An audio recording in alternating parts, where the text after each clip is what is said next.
right, it is April 16th of 2020. I am in Gregory County, South Dakota.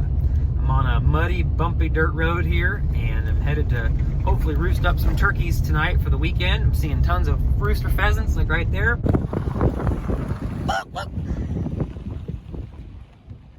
And headed out to roost them up. This is an awesome place. This is a buddy of mine who used to live up around me and moved down here a couple years ago to farm, and they're big deer hunters but don't really care about turkeys all that much, but their place is loaded with turkeys, so that is the kind of buddy you want to have for sure. This is a super neat place. This is a highlight trip of my year, highlight hunt of my year every year.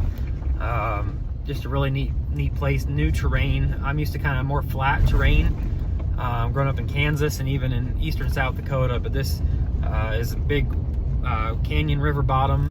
I just pulled up here. Haven't seen a turkey the whole trip. Top of the hill at the creek, and if you can see right there is two longbeards walking down that row of hay. They roost right up there on top of that ridge. They'll probably walk right up to the edge of that and then walk up that hill and roost up there. So I'm gonna watch and see what they do here. All right, I don't know if you can see this. I'm doing it through my binoculars, but at the top of that hill there's 4 or 5 strutters and a few hens working at the very top of that ridge. And when you see me in the morning, I will basically be right behind where those birds are.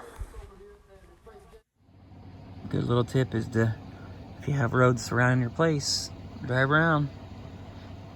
And turkey tracks you see happen during the daytime. So, all right, here we are, April 17th. It's 4:06 a.m. and it is 24 degrees. Usually not so chilly come turkey season, but I will take the cold over the bugs and mosquitoes any day. So I've got quite a walk, probably over a mile through some sketchy terrain to get up to where these birds are at and where I want to be. So I'm gonna get in there super early. There's no wind at all, and there's no clouds either, and there's snow on the ground. So I for sure want to be in there at least an hour before daylight begins, if I can. So and take my time, get in there, kind of get a spot set up at least, and probably be close to the roost, but I expect them to take off down that canyon and then work their way back up to me. So I won't be too disappointed if I don't kill one right off the bat. I'll be surprised if I do, actually. But yep, gonna head out and try and stay warm.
see that.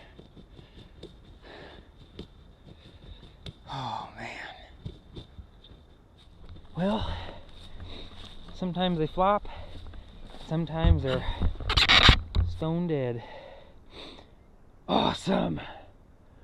Whew. I am out of breath. Look at this bird. Absolutely stoning.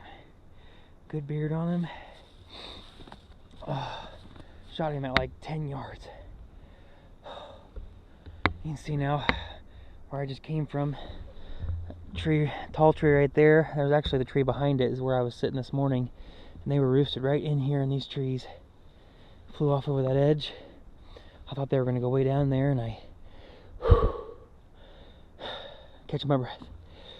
Crept up over this corner right here, and I could hear them drumming right here. So I had my tail fan. It's laying over here somewhere. Oh my gosh. Popped up and he came running. There he is. I'll get him turned around here so you can see him. Well, that is about as successful a morning as you can get in the turkey woods. Absolutely phenomenal morning. As you saw, I was set up about 80 yards or so from their roost. I hope you could hear that. They were gobbling like crazy. I'm right here, right under all the trees where they were roosted at.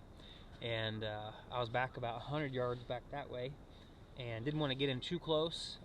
There was absolutely no wind this morning. There was patches of snow on the ground. The ground was frozen, so I couldn't be quiet enough to get real close. So backed off, sat back there. And what they usually do here was when they roost here, they fly way off down this canyon out into this field that's about a half mile away.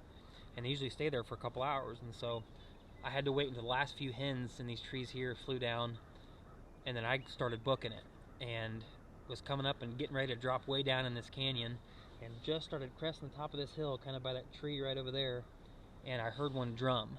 That's the sound they make when they puff their feathers up big. It kind of sounds like and when you're close you can kind of feel it. It's a loud sound, and I could tell they're really close. And so thankfully I had my trusty tail fan with me, and so I hit the ground and pulled this thing out and just peeked over the top of this thing, and I could see the very tips of his white feathers here. And so I raised this up just enough where they could see just the very top of these feathers. I didn't want them to see all of me. I raised it just enough so he could see that, and he did not like that. I was intruding in his space and he came running. I had the GoPro on. Hopefully I got some good footage of the shot. I could tell it kind of kinked off of there once I shot, but absolutely gorgeous bird. This is a Merriam species of turkey. You'll find these in Colorado, Wyoming, and the further west you go in South Dakota and Nebraska, you'll get into these. Absolutely beautiful. It's got the white tips on them. Real nice beard for a Merriam, probably a 10-inch beard. Got inch spurs, I'll show you here in a bit. I couldn't have asked for a more beautiful morning. Sun's coming up over the canyon here, and gonna take my time and get him worked up, and then I usually will carry the bird all the way back to the truck, but I've got a long, difficult hike back, so I'm gonna go ahead and rest him out here and get him tagged up, and then I'll just pack the meat and everything out that way. So again, just an awesome morning. Thanks for coming along with me. Hopefully I got some good footage of that, and we'll see you next time we're in the woods.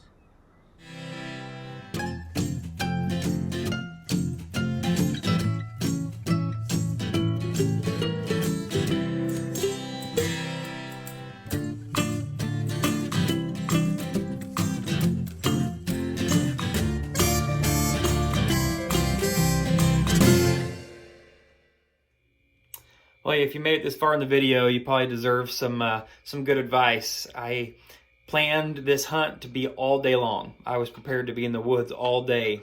And you might ask, what are some things you need to bring to be able to last all day in the woods like that? Well, having water is good. Having enough food is good. Having a good seat is good to be comfortable. But by far, the most important thing you could possibly have with you to last all day, Imodium. Just trust me.